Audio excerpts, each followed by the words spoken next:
아니요. 여기 있어요. 그 새로 준 거를 보세요. 새로 준 바인더에 홍계월전 있고 그 다음에 뒤에 사시남정기 있고 이렇게 된 거.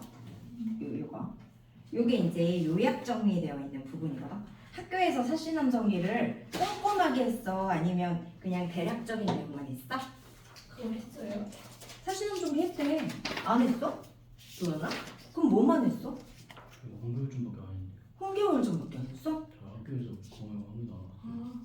아, 한 개도 안 나왔어요. 한 개도 안 나갔다고? 홍교육좀하고 아무것도 안 했어요. 아니, 저희가 국어를 한 번도 빠지지 없이 다 들었어요. 얘네가 아주 빠졌을 거예요. 와, 근데 어떡하냐. 진짜 진도 너무 느리다 또. 지난번 아예 시험 범위가 안 나오고 있으니까 책을 못 만들고 있어 지금 내가. 이거 나오는데요, 하영인가요? 응? 응. 하영이야 그러면 이거다. 저는 이날 안 왔어요. 그 외부지만 했었거든요, 홍계열지에 대한. 응. 저도 안 들어서 몰라요. 오케이. 자 그러면 그 64번 홍계월전 이라고 써있는 이런 지문도 좀 해보자. 우리가 홍계월전 우리 교과서에 나오는 지문뿐만이 아니라 다른 지문도 하는 거는 도움이 무조건 되니까 이것도 한번 해봅시다. 자 제가 그때 그 얘기를 했어요. 아 오랜만이다 필기가. 근데 되게 느낌이 좋아. 그래요? 그러니까 왜냐면은 그 전자칠판은 이렇게 내 글씨가 이렇게 내가 제어가 잘 안 된단 말이야. 아무래도 전자다 보니까. 근데 이거는 딱 스케치북에 사각사각 연필로 쓰는 느낌이야. 진짜 되게 좋아. 자 홍계월전 내가 그때 얘기했잖아. 얘 고전소설이라고. 자 고전소설인데 그 고전소설 중에 앞에 이렇게 이름이 그래도 괜찮은 이름 뒤에 전자가 붙으면 영웅 이야기일 확률이 높아. 100%는 아니고.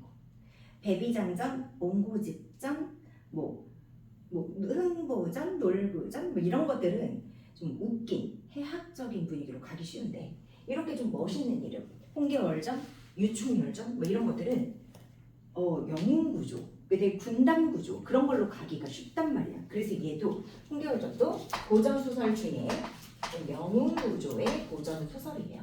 지난번에 우리 배웠죠? 영웅구조 몇 단계야 서진아? 영웅구조 몇 단계야? 5개? 아니거든요. 도연아 몇 개야? 7개. 7개 맞아. 7단계야. 그 영웅구조 대충 얘기하면 이런 구조야. 고귀한 혈통에서 태어나. 근데 얘가 그냥 태어나야 돼? 희한하게 태어나야 돼? 희한하게 알 같은 데서 막 태어나거나 아니면 선녀가 여기 집에 누구누구 태어납니다 이렇게 점지를 해주고 태어난단 말이에요. 그래서 고귀한 혈통 다음에 기이한 출생. 자, 기이한 출생이고 그 다음에 아기가 어려서부터 능력이 좋아. 그래서 그걸 비범한 능력이라고 말하고요. 그 다음 이 비범한 능력을 막 펼치다 보니까 주위에서 시기 질투하기도 하고 혹은 좀 나쁜 일이 생겨요. 그래서 1차 시련, 고난 이런 것들을 겪으면서 부모님과 헤어져요. 그래서 여기서 기아 모티프가 나와요. 그러니까 떠돌아다니는 아이, 굶주린 아이 막 이런 모티프가 나온단 말이야. 그래서 1차 시련 고난이 있는데 요때 이 아이기 때문에 아이가 아무리 능력이 뛰어나도 혼자 극복을 못해요. 그때 얘가 등장합니다. 자 이제 니네가 맞춰봐. 조력자. 맞아, 조력자. 조력자가 등장해요. 조력자가 등장하면 영웅의 힘을 길러준단 말이야. 그래서 영웅이 힘을 길러.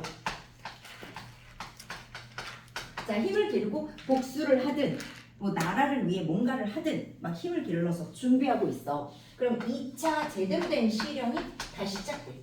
그러니까 이게 나라의 시련이라든지 이런 것들이 시작돼. 그럼 요때 극복, 승리, 업적 이러면서 해피엔딩으로 끝나는 거예요.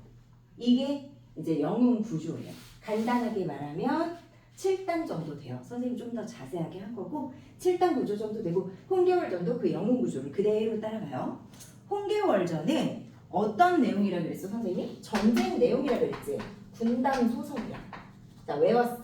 군담 소설이라고 해. 영웅이 제일 해야 될 일이 뭐야? 후회하죠. 나라를 구해야죠. 그죠? 나라를 구하고 백성을 구해야 되잖아요. 나라 구하고 백성 구하려면 전쟁을 할 수밖에 없단 말이에요. 그래서 전쟁에서 승리하는 내용 이유 그런 것들을 담은 군담 소설이 많다. 그 다음에 또 우리 일반적인 고전 소설의 특성은 자 영웅을 드러내기에 너무 좋은 고전 소설의 특성은 이거예요.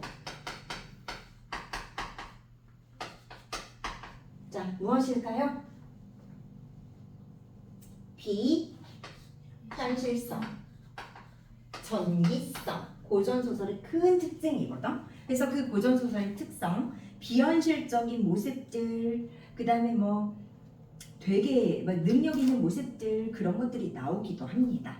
자 그러면 홍계월전 우리가 이제 새로 지켜봐야 할 그 64번이라고 붙어있는 그 부분을 좀 볼게.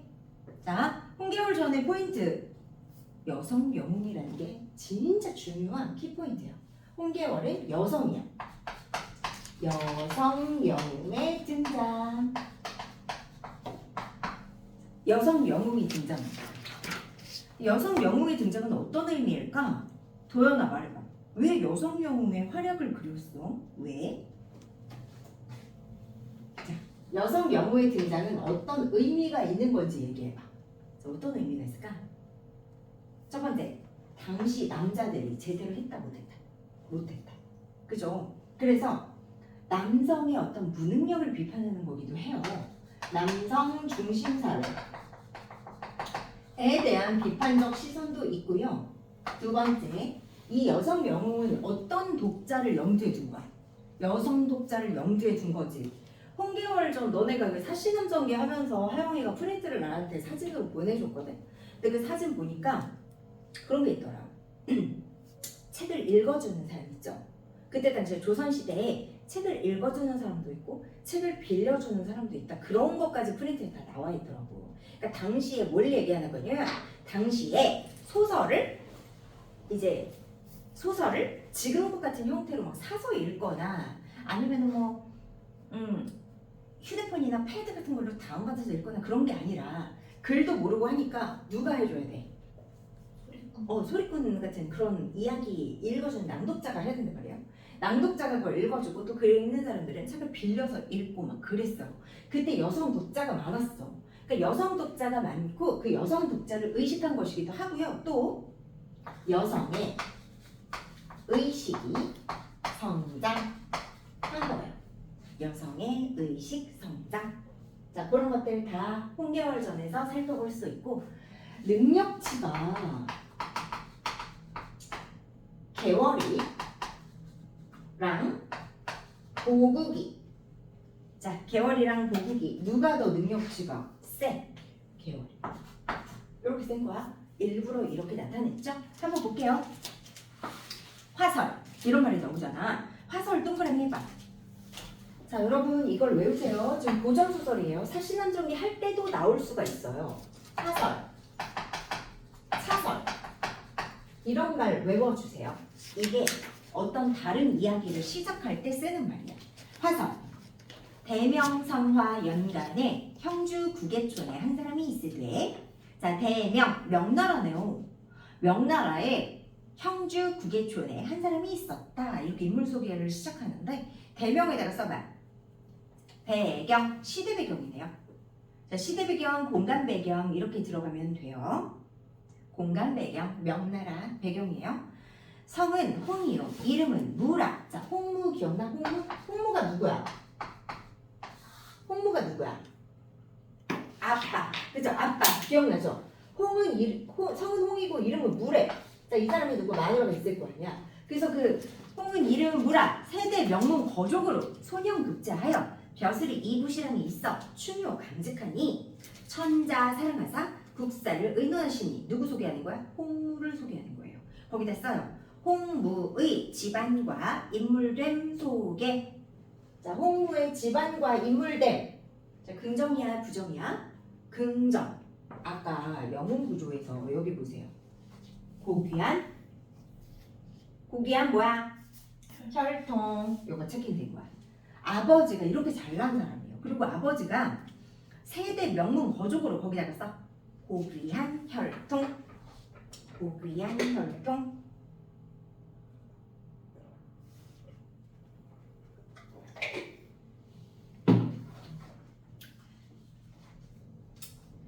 세대 먹무 거족으로 소년급자하여 벼슬이 이부시랑이 있어 충효강직하니. 자, 충효강직하니 이런 말이 있어요. 거기다 써요. 자, 홍무도 충신 쓰세요. 충신. 그래서 천자가 사랑하셨다. 임금님의 신임을 받은.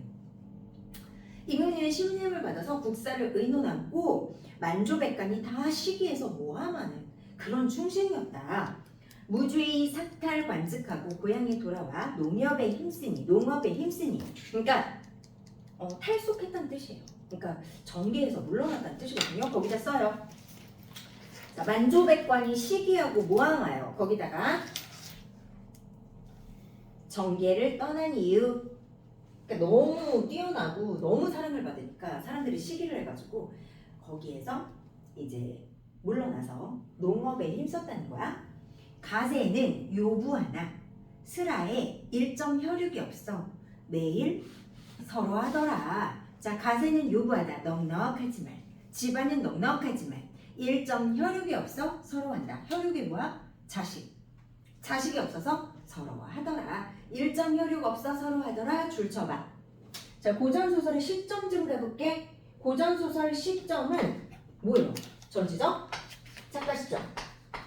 전지적 작가 시점이니까 지금 얘가 자식이 없어서 서로 한다는 걸 직접 제시한 거예요. 거기다 써요. 직접 제시. 하루는 부인 양씨로 더불어 탄식하며 말하기를 40의 남녀간 자식이 없으니 우리 죽은 후에 뉘라서 후사를 전하며 지하에 돌아가 조상을 어찌 배우리요 하니 부인이 슬피 울면서 불효삼천에 무후위대라 하오니. 거기 써있죠. 불효는 조건이 많지만 그중 자식이 없어서 뒤를 잇지 못하는 죄가 이 세상에서 가장 큰 죄다. 자, 그러니까 이거는 효도를 위해서라도 자식을 낳아야 하는 거예요. 거기다 써요. 유교, 윤리, 중시. 그럼 나는 불효자야. 완전. 그치? 선생님 친구들은 다 애기 낳는데 선생님은 애기 없잖아. 그치? 그 서진은 애기 낳을 거야? 자, 그래서 죄가 가장 크다. 이 얘기를 해요. 유교 윤리야. 첩이 존문에 의탁한 지 20년이라. 첩은 이제 아내가 자기를 낮춰서 얘기하는 거예요. 제가 이 가문에 시집 온 지 20년입니다. 다만 자식이 없사오니 무슨 면목으로 상공을 배웠겠습니까? 보관 상공께서는 다른 가문의 어진 숙녀를 취하여 후손을 볼진대 그리하면 첩도 칠거지약을 면할까 합니다. 칠거지약은 뭐냐면 아내가 지켜야 할 것들, 아내가 하지 말아야 할 뭐 나쁜 것들, 그런 게 칠거지약이에요. 그래서 얘가 뭐라 그러냐면 그냥 첩을 들여라 이렇게 마누라가 얘기하는 거야. 첩을 들여서 후손을 이렇게 보존하라 이렇게 얘기를 한다. 그럼 여기 봐. 어진 숙녀를 취하여 후손을 볼진대 거기다가 써. 자, 남성 중심적. 자, 남성 중심적이고요. 그 다음은 유교윤리. 되게 유교윤리적이에요. 그러니까 그냥 세컨드 들여서 애기 낳아. 내가 애기 못 낳나 봐. 그러고 있는 거예요. 자, 중량. 이때 신랑이 양씨를 위로하며 말하기를 이는 다 내 팔자라 어찌 부인의 죄라고 하리요. 차후에는 그런 말씀 마소서 라고 했대요. 자, 위로해 준 거예요. 자, 홍무의 부인은 양씨. 자, 양씨도 좀 너그럽고 그런 인물이에요. 그때 당시 여성으로서는 굉장히 이렇게 좀 칭찬받을 만한 인물이야. 왜냐면 자기가 뭐 시기 질투하는 게 아니라 그냥 아기가 없으니까 아기를 낳을 수 있게 뭐 새로 누구를 취해서 어진 숙녀를 취해서 아기를 낳으세요 이렇게 말하니까. 자, 그 다음 봐. 다음. 이때는 추월 만간이라. 부인이 시비를 데리고 망월로에 올라 월색을 구경하니. 자, 여기서부터 중요하다. 호련 몸이 고나여 난간에 의지하니 비몽간에. 자, 꿈이야 꿈. 꿈에 선녀가 내려와 부인께 제배하고 아르기를 소녀는 상제에 신이 없더니 상제께 득제하고 인간에 내치시어 갈 바를 모르더니 세존이 부인댁으로 가라 지시하옵기로 왔나이다 이러는 거야. 자기는 상제의 시녀다. 선녀거든. 그러면서 가라 해서 왔대. 하고 부인을 품에 드는데 놀랍게 다르니 꿈이라. 자, 그 부분 봐봐. 자, 그 부분 바로 뭐야? 기한 출생 예약이 되어 있는 거죠. 기한 출생. 자, 기이한 출생, 비범한 아기가 태어날 거다 그런 태몽인데요. 하고 부인의 품에 들거늘 놀랍 깨달으니 꿈이라. 부인이 크게 기뻐해 신랑을 정해 몽사를 이루고 꿈 얘기를 이루고 귀자 보기를 바라더니 귀자 귀한 자식 보기를 바라더니 과연 그달부터 태기가 있어 10싹이 차 하루는 집안에 황취가 준동하면서 황취가 준동하면서 부인이 몸이 고나여 침석에 누웠더니 아기를 탄생한 이 여자라. 희한하게 태어나죠. 그래서 향취가 진동 거기다 써 비범한 아이의 출생 분위기 그렇게 써봐요. 비범한 아이의 출생 분위기.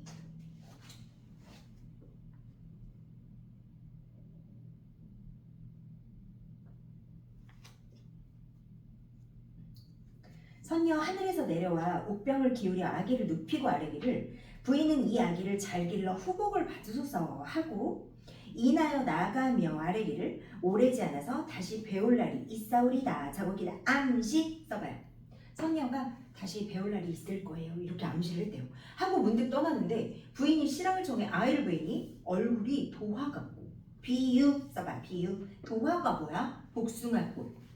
그래서 우리가 도화살 막 이런 말도 해요. 복숭아꽃 되게 예쁜 거야. 향내가 진동하고 진실로 월공 항아라. 항아가 선녀거든. 선녀같이 생긴 거야.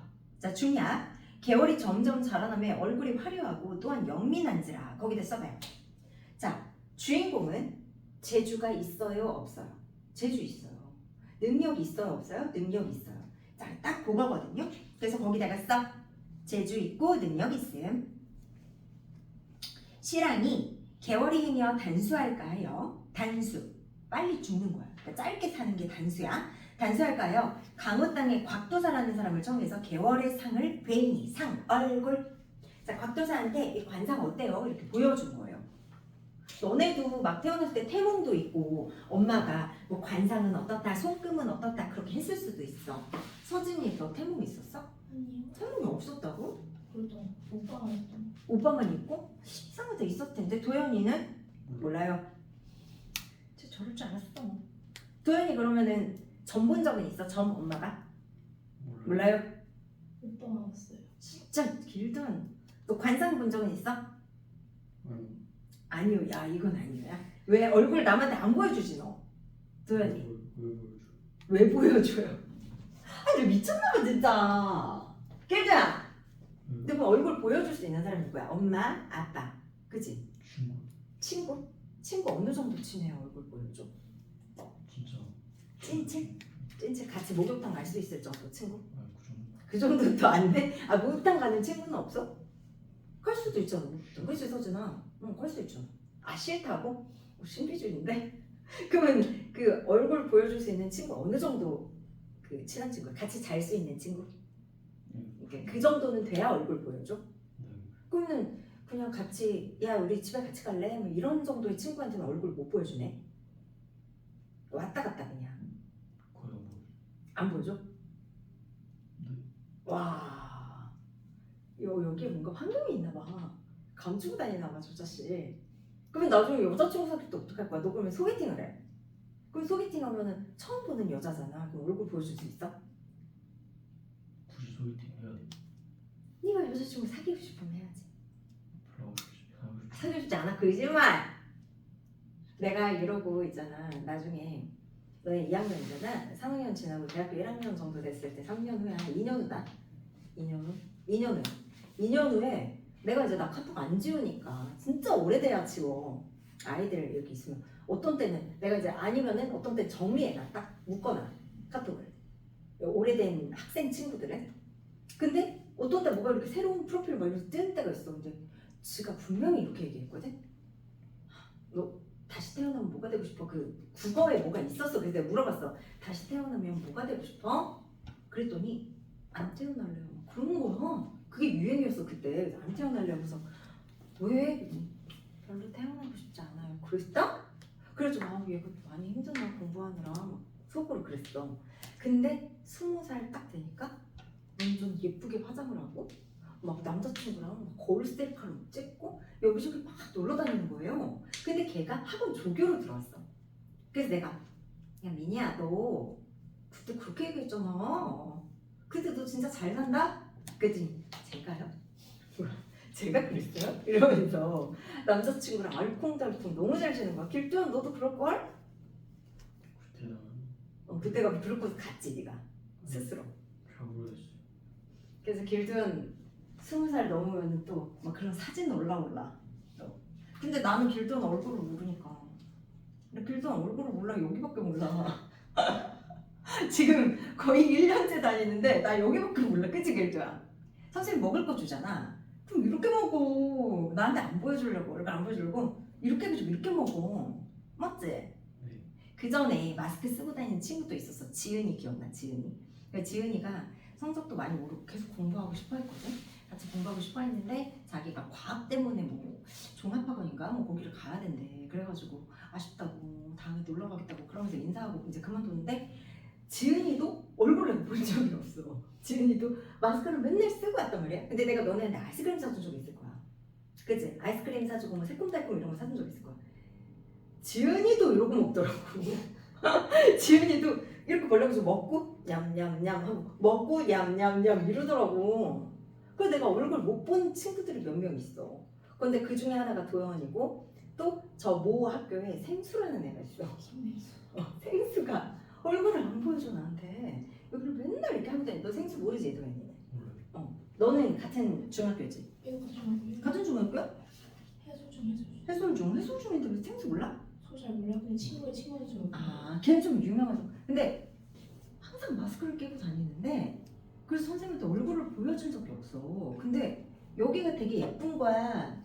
눈이 막 초롱초롱하고 예뻐. 그래가지고 이거 녹화해도 되나? 근데 진짜 이렇게 친구들 얘기하는데 해주는 거예요.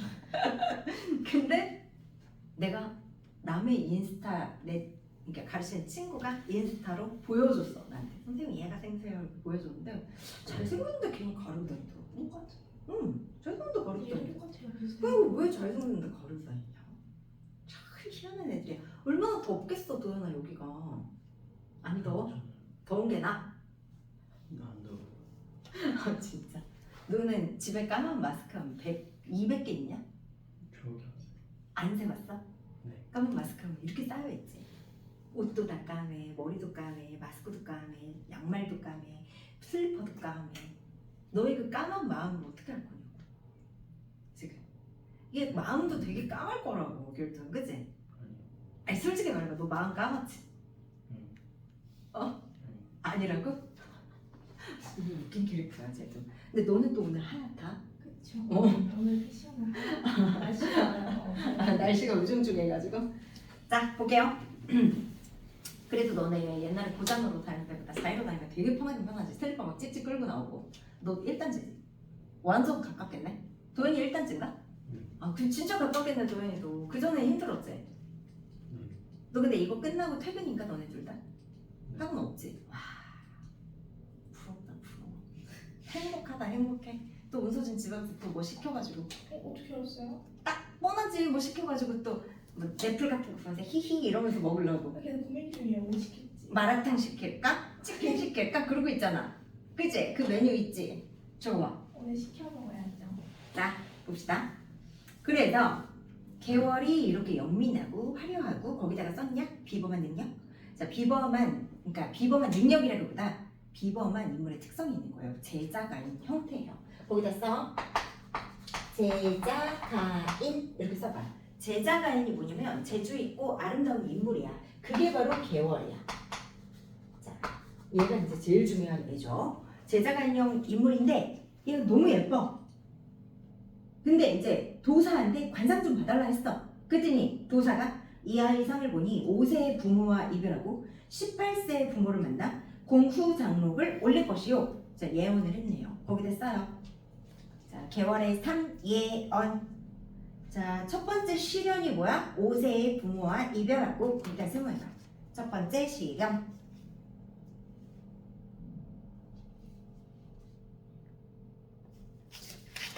그리고 18세 부모를 다시 만나 공후장록을 올릴 것이다. 공후장록 올릴 것이다.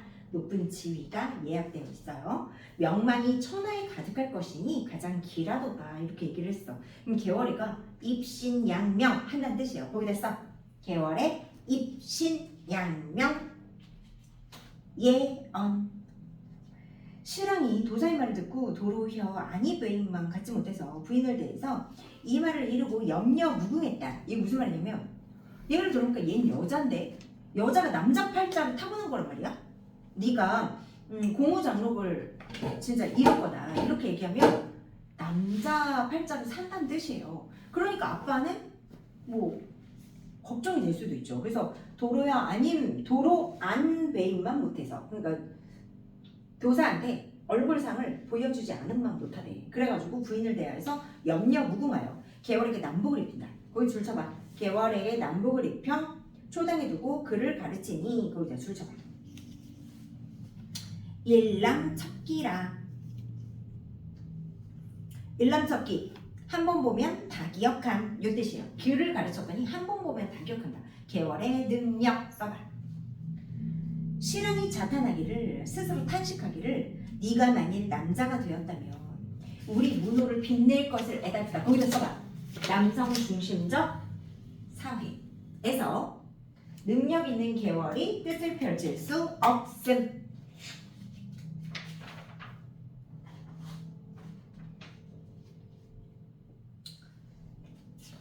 자, 다음 볼까요? 다음 쪽에 그 작품 감잡기가 보이세요? 작품 감잡기. 그 다음 쪽에. 다음 쪽 보이시죠? 작품 감잡기에 개월, 남장을 한다. 장원급제에서 전쟁에 나가 공을 세운다. 그 다음에 국가의 위기를 구한다. 보국의 목숨을 구한다. 뭐 이런 것들이 나와 있는데 그 밑에 봐. 명나라 배경으로 주인공이 여장군의 고행과 무용담을 엮어나간 영웅소설로 줄쳐봐.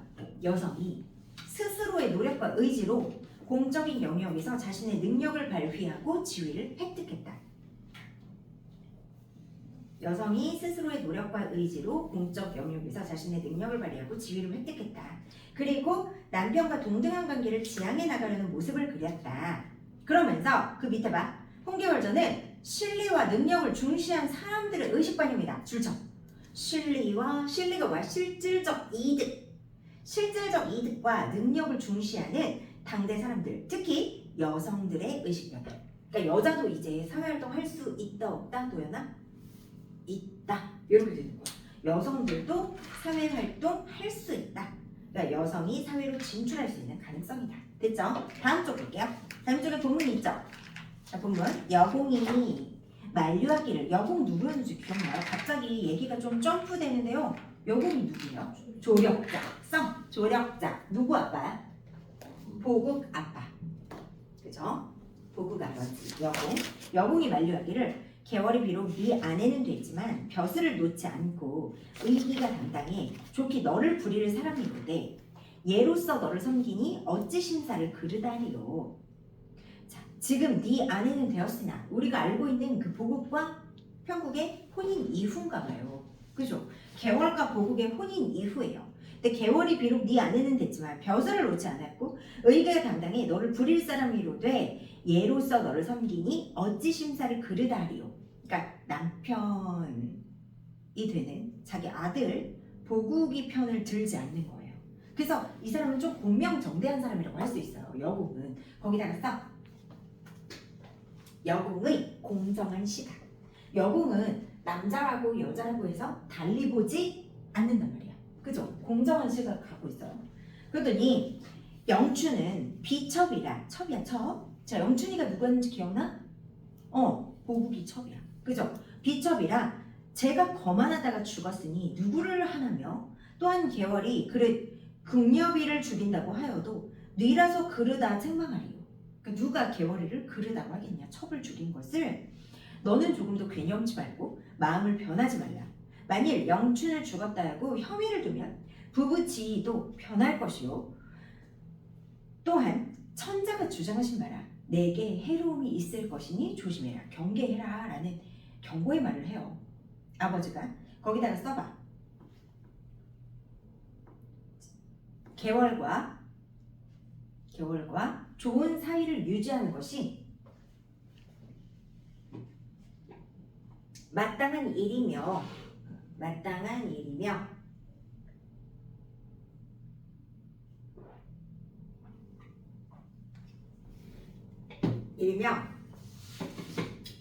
임금의 뜻임을 밝힘.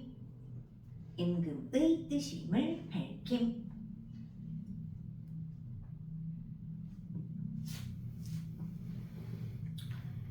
하신대 보국이 여쭈오되 부친께서는 부당지설을 하시나이다. 세상의 대장부 되어 계집에게 괄시를 당하오리까? 자, 부친께서는 말도 안 되는 얘기하시네요. 부당지설을 하시네요. 세상의 대장부가 돼서 계집한테 괄시당합니까? 이러면서 아빠한테 아니에요. 난 남자라고요. 그러는 거예요. 거기다 써. 남성 중심적 가치관.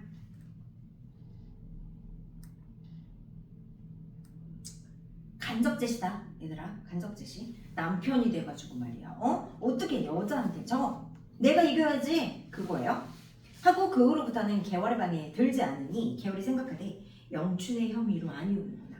개월이가 영춘 죽였잖아. 하고 말하기를 뉘라서 보국을 남자라 하리요. 여자에도 미치지 못하리이다. 거기다가 써봐. 자, 보국이 자신보다 속이 좁음을 얘기하는 거야. 거기다 써. 보국의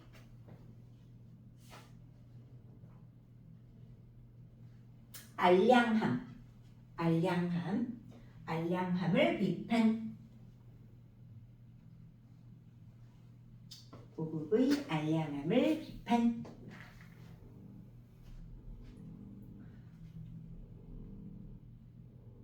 하고 남자 못됨을 분하여 눈물을 흘리며 세월을 보내더라. 각설. 자, 이거 각설 알아들어 그랬죠? 한편. 그 다음 얘기는 뭐 이런 뜻이에요. 이때 남관장이 장계를 올리거늘 천자 즉시 개탁하니. 개탁은 뭐냐면 이렇게 봉투를 뜯어본 거야.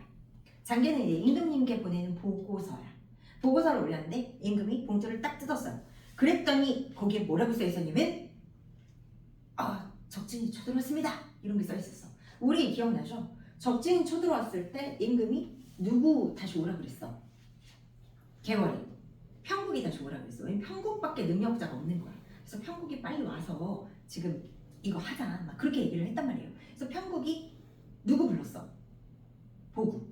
그러니까 군사 쫙 집합시키면서 보국이 빨리 중군장 대령해라. 막 이러면서 추상이 막 진짜 막 무섭게 호령이 추상같이 막 이렇게 얘기를 했단 말이에요. 그래서 그때 전쟁에 공도 세우고 남편도 구해줬던 일이 있었습니다. 자, 중략 뒤 천자들을 본 양구에 평국이 전일은 출세하였기로 불렀거니와 지금은 규중 여자라 어찌 명초하여 전장에 보내리오. 평국이 그전에는 세상에 나와가지고 부를 수 있었는데 지금은 어째 귀중 여자를 어찌 내가 임금이라고 불러서 전장에 보내겠느냐 이렇게 말을 해.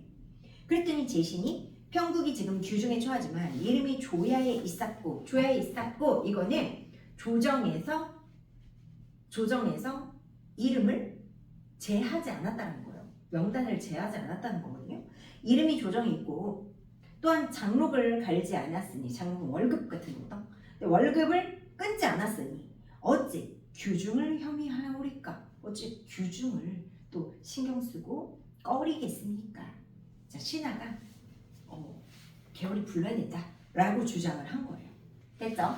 자, 임금은 약간은 망설였단 말이에요. 거기다 써. 규중 여자라 어찌 명초하여 전장에 보내리오. 거기다가 써. 개월이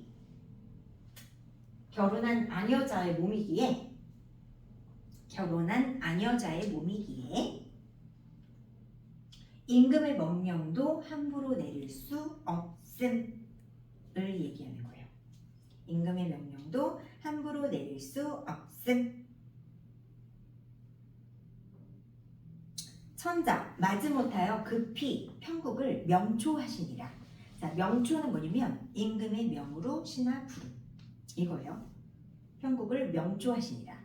이때 평국이 규중에 홀로 있어 매일 시비를 내리고 장기와 바둑으로 세월을 보내더니 사람이 나와 명초하시는 영을 전하거늘 평국이 놀라 급히 여복을 벗고 조복으로 사관을 따라 타파에 엎드리니 천사 기뻐하시면서 자, 여복을 벗고 조복으로 출처와. 이거 옷 바뀌는 거 선생님이 무슨 의미라고 그랬어? 공적 지위 획득의 의미라고 했잖아요. 거기다 써. 조복으로 갈아입고 거기다가 공적 지위 획득.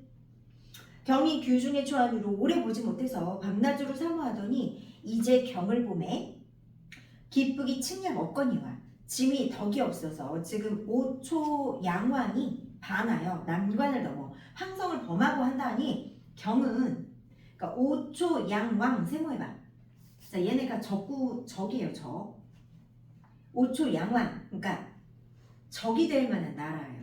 근데 거기서 오나라 초나라에서 난관을 넘어서 황성을 범하고 한다니 그러니까 전쟁이 일어남. 거기다 써. 전쟁이 일어남. 그러니까 경은 자당 처사하와 사직을 안보하게 하라. 사직은 나라예요. 나라를 지켜라 라고 임무를 준 거예요. 겨울이한테 가장 중요한 임무를 준 거죠. 하신대 평국이 부복하여 엎드려서 아뢰기를 신첩. 자 신첩이라고 이제 신첩이라는 표현을 써요. 그전에는 신이 이랬을 거란 말이에요. 신첩이라는 표현을 쓰는 것 자체가 뭐냐면 자신이 여자라는 걸 이제 임금께 드러내는 거예요. 거기다 써. 자신이 여자임을 드러냄. 신첩 외람하야 폐하를 속이고 공우 장록이 높아 영화로 지내옵기 황송한데 죄를 사옵시고 이대도록 사랑하시니 신첩이 비록 우매하지만 힘을 다해서 폐하의 성은을 만분의 1이라도 갚고 싶습니다. 충성심 써봐요. 충성심. 그러니까 근심하지 마옵소서. 정말 충신의 전형이죠. 그랬더니 천자 크게 기뻐하셔서 천병만마를 조발해서 상림원의 진을 치고 원수 친히 붓을 잡아 보국에게 전령을 보냈다. 기억나죠? 보국은 남편이지만 근데 여기서는 사적인 관계야 공적인 관계야? 공적인 관계죠. 그래서 보국한테 지금 적병이 급함에 중군은 바삐 대령하여 군령을 어기지 말라 라고 보냈어요. 자 거기다 써요. 자 공과 사를 구분하는 모습. 공과 사를 구분하는 모습. 그러니까 개월이는 내 남편이지만 지금은 나의 하인이기 때문에 그러니까 아랫사람이기 때문에 그렇기 때문에 이렇게 하는 겁니다. 지금 적병이 급함에 중군은 바삐 대령에 군령을 어기지 마라 하였거늘 보국의 군령을 보고 군함을 이기지 못해 부모께 여쭈오되 개월이 또 소자를 중군으로 부리려고 하니 이런 일이 어디 있습니까? 자 보국은 여전히 가부장적이에요. 공과 사를 구분하지 못하는 거예요. 개월과 태도가 대조돼요. 거기다 써. 공과 사를 구분하지 못함. 여공이 내 전일에 너더러 무엇이라 이르더냐. 개월을 발시하다가 이런 일을 당하니 어찌 그르다 하리요. 국사가 지중하니 나란 일이 먼저 중요하니 무관해하라. 이거 무슨 뜻이야? 어떻게 할 수 없어 라고 말해요. 자 옆에 왼쪽에 개월의 남장이 지닌 의미 보여? 주인공 개월은 어릴 때부터 남장을 하고 자랐는데 개월의 남장은 여러 가지 의미다. 개월이 남장을 하고 활동했을 때 개월의 영웅적 활약이 사회적으로 전혀 문제되지 않고 있다. 과거 시험에서 수많은 남성들과 경쟁하고 능력 인정받고 전쟁을 승리로 이끌 때 개월은 칭송의 대상이었다. 근데 여자임이 밝혀지면서 능력 없는 여성과 그 여성의 능력을 인정하지 않는 사회 질서의 갈등. 줄 서봐. 자, 여성임이 드러나면서 사회 질서와의 갈등이 시작된다. 자, 다음 쪽 봐봐요. 개월과 보국의 갈등, 외적 갈등, 이거 중요하죠. 인물과 인물 갈등.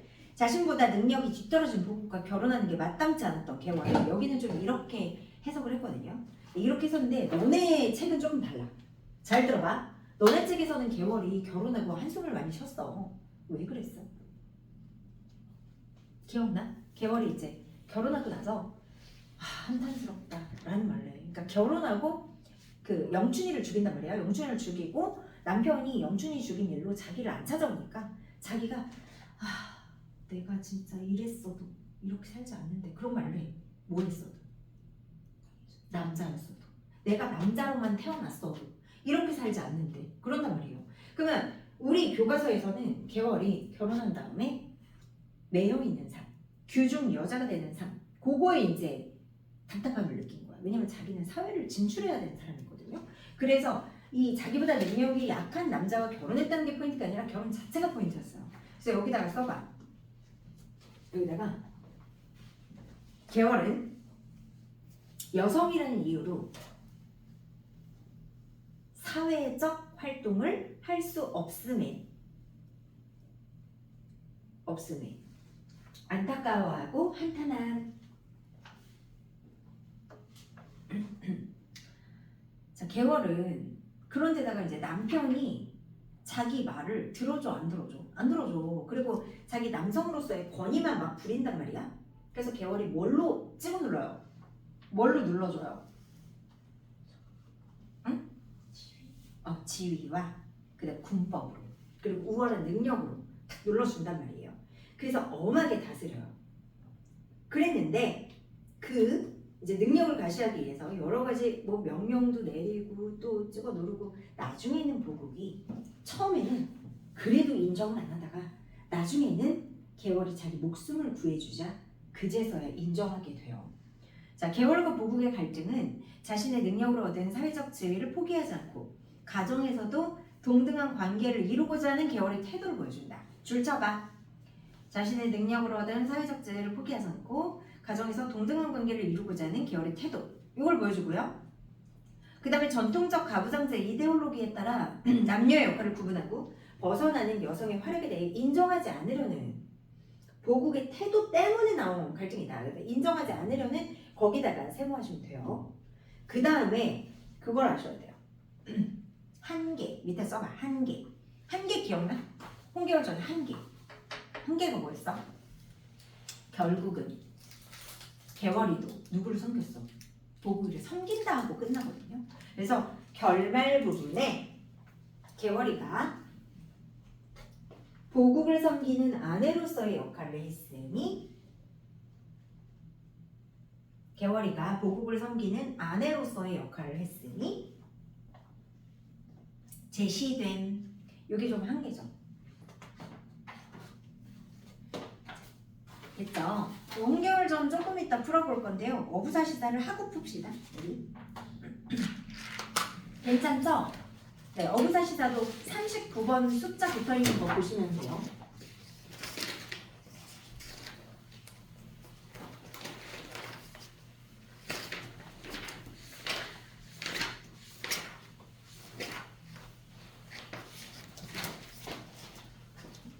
너네 이거 숙제까지 하기에 좀 적나? 클리닉도 시킬 거고 숙제도 시킬 건데 어때? 조금 적지? 안 적다고? 왜니? 자, 어부사시다 볼게요. 방금은 우리가 고정수설을 했는데 얘는 글의 종류가 딱 보이긴 해. 딱 안 보이기도 해. 뭐냐면 이렇게 돼 있거든. 이렇게 돼 있고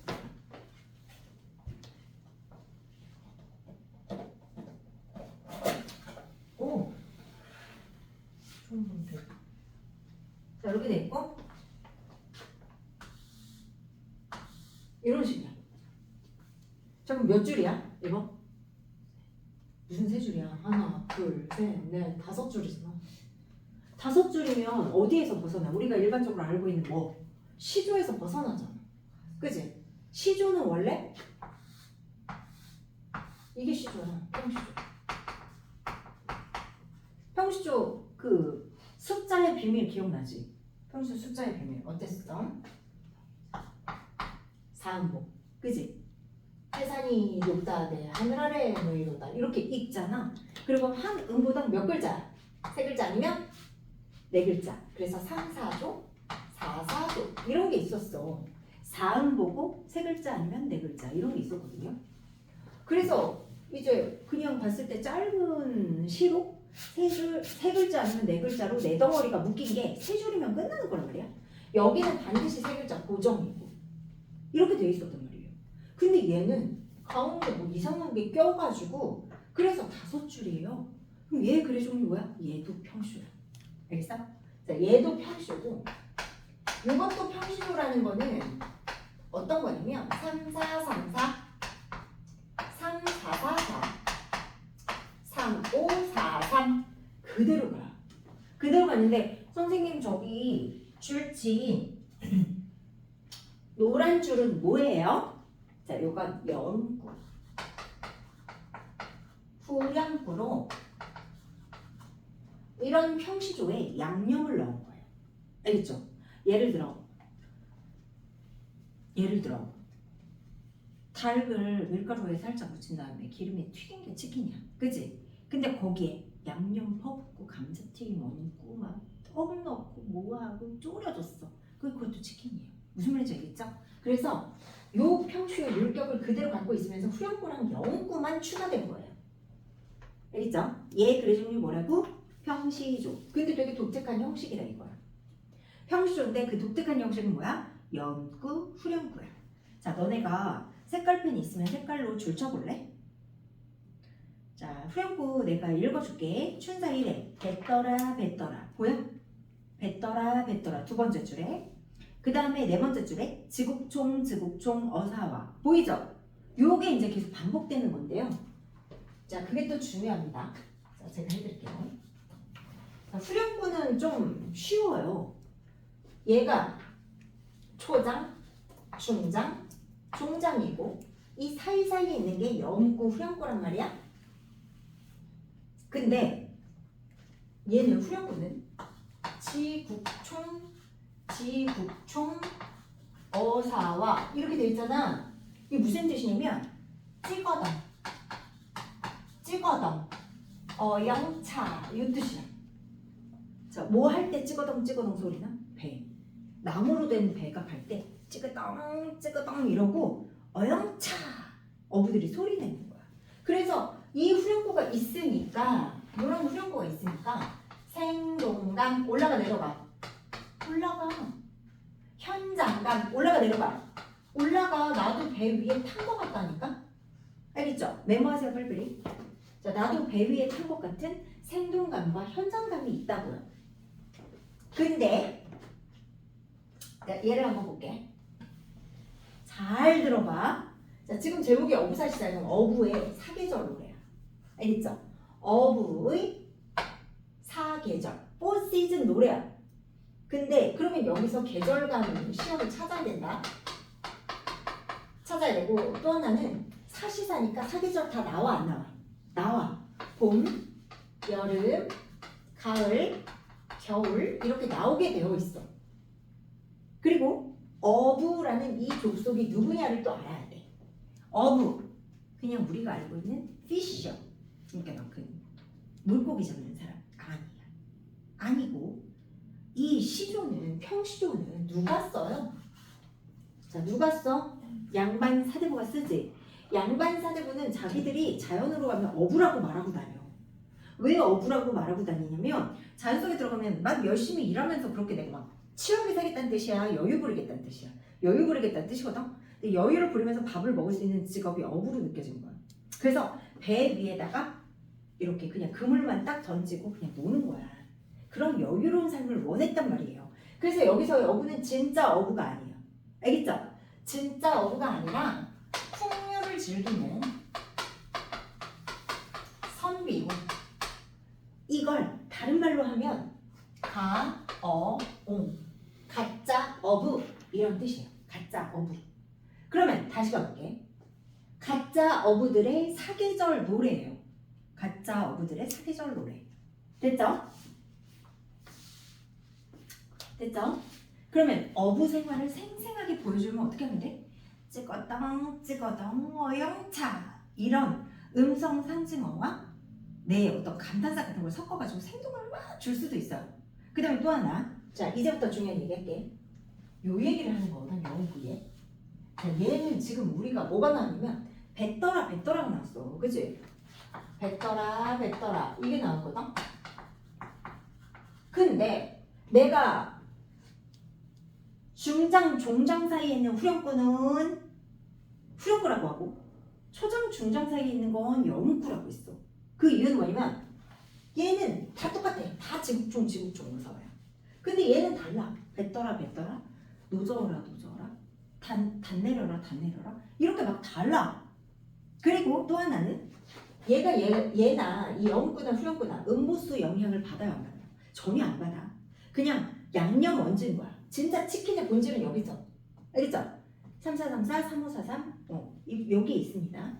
근데 요 영구 얘기로 다시 돌아갈게. 자, 여러분 머리를 잘 굴려보세요. 자, 이 영구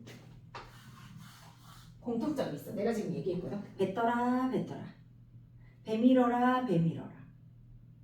노저어라 노저어라. 단 내려라 단 내려라. 이어라 이어라. 이런 식이에요.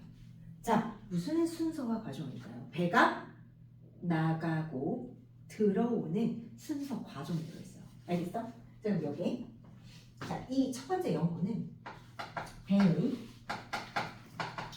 출항부터 정박까지의 과정을 표현한 말을 반복법으로 쓴 거예요. 반복법. 뱉더라 뱉더라. 자, 반복법. 그래서 운율감도 주고 배 출항에서 정박까지의 과정을 요 초장 중장 사이에 딱 끼운 거야. 그래서 생동감도 느끼게 한 거야. 똑같지. 생생감 느껴져 안 느껴져? 느껴져. 운율감 있어 없어? 있어. 반복하니까. 자, 그럼 여기서 머리 올려보세요.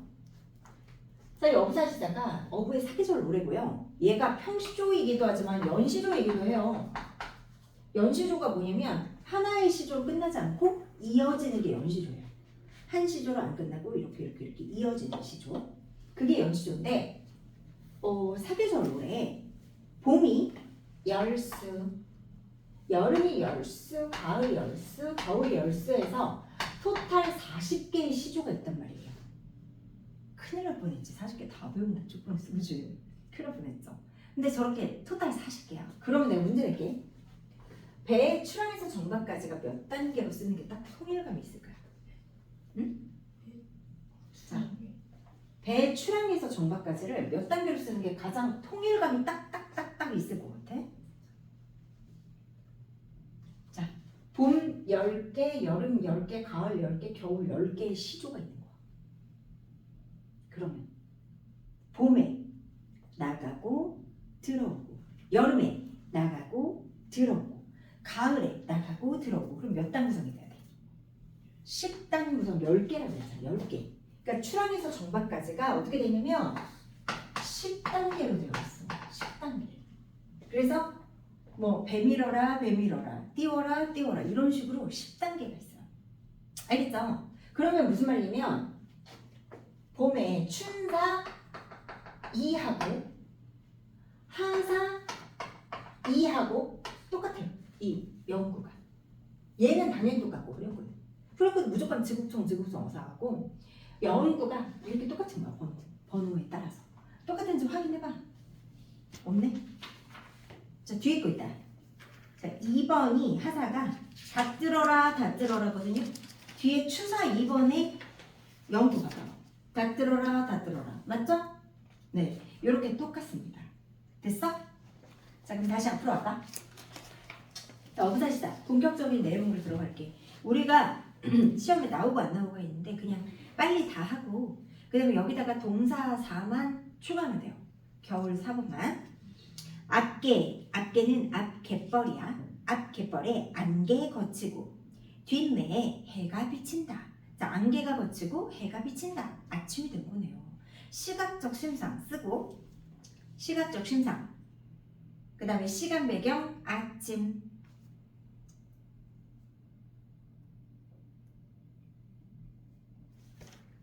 뱉더라.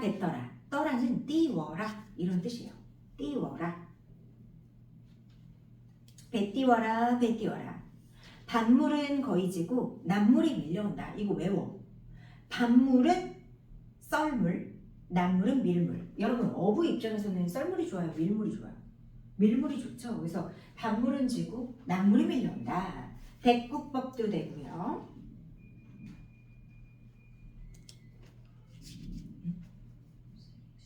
저쪽에 썼어야 되나? 저쪽에 쓰라고 했어요? 아까 원장님이 저기 쓰라고 했잖아. 근데 내가 들어서 여기 쓴 거잖아.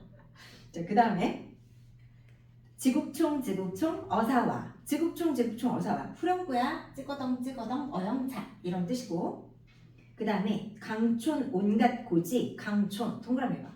거기 공간 배경이야. 강촌 강이 있는 마을. 강촌 온갖 고지. 꽃. 자, 꽃 고지에다가 동그라미 해봐.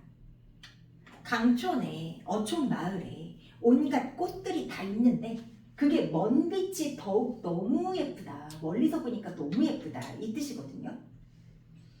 꽃이 바로 봄 계절간 느껴져 안 느껴져? 느껴지죠? 고지에다가 써. 봄 계절간 먼 빛이 더욱 좋다. 시각적 신상. 그러니까 그냥 이렇게 생각하면 돼. 배 타고 가면서 경치 구경하면서 아 아름답다 그런 얘기도 하고 그러는 거야. 자, 그 다음 춘사 4. 우는 것이 뻐꾸기인가? 푸른 것이 버들숲인가? 대꾸법 되죠? 거기다 써요. 대꾸법. 지금 뻐꾸기랑 버들숲이 가득한 거야. 자, 뻐꾸기 동그라미, 버들숲 동그라미하고. 자, 이거 계절감 표현한 거예요. 봄이야, 봄. 이어라, 이어라. 이어라가 너 저어라 이 뜻이야. 어촌 두어집이 내 속에 나락들락 내는 안개야. 물안개. 그러니까 어떻게 되는 거냐면 얘가 여기 이렇게 배를 타고 있어요. 자, 배를 타고 있고 지금 노도 젓고 이러고 있어요. 근데 이게 물이니까 여기 안개가 막 이렇게 끼었을 거 아니야. 그 물안개 사이로 어촌의 집이 보였다 안 보였다 보였다 안 보였다 물결 타면서 보였다 안 보였다. 그게 너무 예쁜 거야. 알겠죠? 내 속에 나락들락 찍어덩 찍어덩 어영차 말가한 깊은 소해 맑고도 깊은 연못에 온갖 고기가 뛰노는구나. 온갖 고기 뛰노는구나. 줄 쳐봐. 봄의 생동감. 봄의 생동감. 생생함. 이런 거예요. 역동적도 써. 역동적. 시각적 신상이기도 하죠. 그 다음 연잎에 밥 싸두고 반찬은 장만하지 마라. 연잎이 막 되게 많이 이렇게 막 성장하고 그런 게 언제인 줄 알아? 연잎이? 연잎이 막 커지는 거 여름이야. 여름. 그래서 연잎이 여름 계절감 써라. 연잎 여름 계절감. 연잎에 밥 싸두고 반찬은 없어도 돼. 이게 바로 안분지족이죠. 어부가 진짜 어부라 그랬어? 가짜 어부라 그랬어? 도연아. 가짜 어부. 가짜 어부고 난 자연 속에서 즐기고 싶은 애들이 자기 어부라고 말하고 다니는 거야. 그러니까 자연 속에서 즐기고 싶은 이 사대부들, 내가 이거 뭐 한두 번 해준 거 아니죠. 평소에 주장자가 사대부고 이 사대부들은 뭘 원해? 자연 친화를 원하고 이 자연 친화하려면 속세로부터 벗어나야 되죠. 탈속해야 되고요. 그러면 돈 있나? 머니 있나 없나? 머니 없어. 돈 없으니까 안분 지족으로 가야 되는 거예요. 맞죠? 자, 그 다음 다 뜯어라 다 뜯어라. 청양잎은 썼다. 녹사이 가져오냐? 청양잎, 녹사이 둘 다 계절감이에요. 청양잎은 뭐냐면은 이렇게 샀다. 녹사이는 도로무. 이게 뭐냐면 이거 얘들아. 이거 뭔지 알아? 옛날 사대부들이나 사람이 이렇게 도롱이를 옛날 조선인 치고 얼굴이 너무 작은데 그죠? 저는 얼굴 크잖아. 어때? 더 귀여워서 지나? 이게 더 네 스타일이야? 얼굴 작은 남자보다 큰 남자? 아, 오케이. 그래서 이렇게 도롱이가 비옷이에요. 자, 이렇게 비옷이고 이게 비올 때 쓰는 모자 같은 거예요, 색깔. 그러니까 청양잎 써있다. 녹사이 가져오냐? 이거는 비가 많이 내리는 여름 계절이 드러나는 거예요. 찍어덩 찍어덩 어영차. 무심한 백구는 무심한 백구 줄 쳐봐. 자, 여러분 안분지족으로 자연 속에 살려면 욕심이 있으면 된다 안 된다? 안 된다. 욕심 없다를 고전 시가에 나오는 전문 용어로 말하면 뭐다? 전문 용어로 말하면 무욕 무심이다. 자, 무욕 무심이 욕심 없어 그 뜻이야. 그래서 근데 선생님 그랬지. 자연 친화 하려면 요거 하려면 속세로부터 벗어나야 되고 속세로부터 벗어나서 머니 없으니까 돈 없어도 그냥 분수에 만족하면서 안분지족하고 살아야 되고 안분지족하고 계속 살려면 어떻게 돼? 무욕 무심의 상태를 계속 유지해야 되겠지. 욕심 없는 상태를 유지해야 자연 속에서 그냥 만족하면서 살죠. 근데 얘가 무슨 말이냐면 이게 이제 화자의 가치관이란 말이야. 자, 무욕이 화자의 가치관이야. 근데 뭐라 그러냐면 무심한 백구는 이런 말을 한단 말이에요. 무심한 백구는 내가 쟤를 쫓나 쟤가 나를 쫓나. 자, 그러면 화자의 가치관인데 백구도 무심하대요. 그럼 가치관이 어떻게 돼? 통일됐죠. 이퀄이죠. 그죠? 이것이 바로 자, 얘는 자연물이란 말이에요. 자연물과 가치관이 일치됐단 말이에요. 이것을 뭐라 그래? 물합일체. 너랑 나랑 한 몸 된 거야. 내 생각은 이런데 네 생각도 그래. 우린 똑같아. 자, 자연물과 내가 화자가 뭐돼? 하나다. 이것이 바로 물아일체예요. 물아일체. 자연물과 내가 하나다. 자연물과 내가 하나를 어떻게 표현하냐면 백구도 내 마음을 알아. 나도 백구 마음 알아. 이런 식으로 표현을 많이 해요.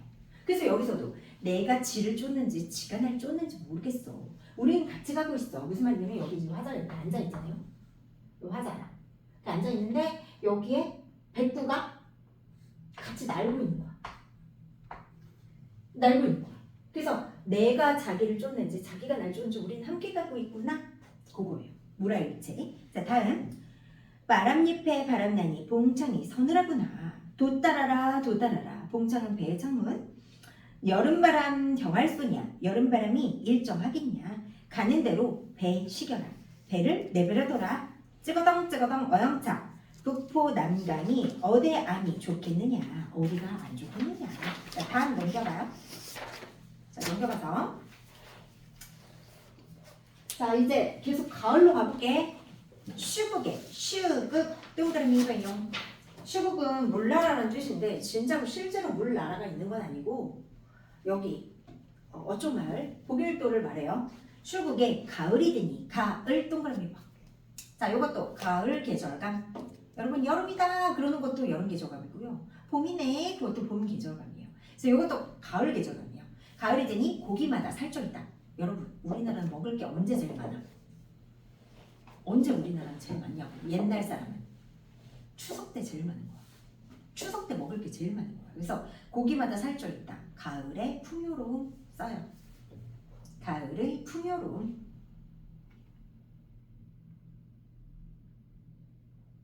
다 들어라 다 들어라. 만경징파에 실컷 요묘하자. 실컷 즐기자. 찌거덩 찌거덩 어영차. 인간 돌아보니 멀수록 좋구나. 인간 세모. 인간 돌아보니 내가 멀수록 좋구나. 자, 인간 세상은 멀수록 좋아. 이게 바로 뭐야? 탈속 써요. 탈속.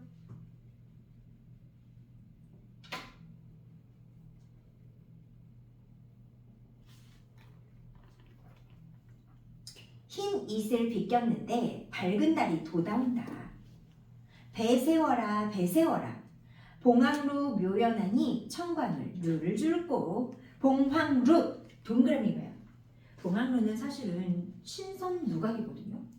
근데 실제 신선 누각이 어디 있어? 누구 찾는 거야? 누구? 왕 임금. 임금 궁궐. 임금 궁궐이 묘연하니 그러니까 너무 아득하고 멀으니 청광을 누구를 줄까? 내가 청광을 임금님을 위해 준비해놨는데 줄 수가 없다. 그 뜻이야. 찌거덩 찌거덩 어영차. 옥토에 띠는 약을. 자, 옥토에 찢는 약을. 자, 옥토는 옥토끼예요. 옥토끼가 찢는 약을 호객을 먹이고자 자, 임금께 드시게 하고 싶구나. 자, 영군지정 나오죠? 충성심 쓰세요. 충성심.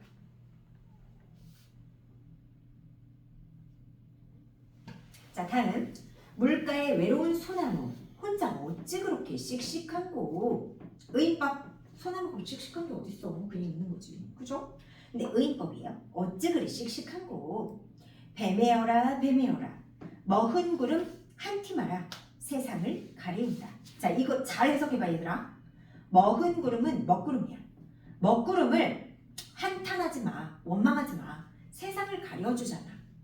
자, 이런 말을 했어요. 그럼 구름에 동그라미 해야 돼요? 세모 해야 돼요? 도연아.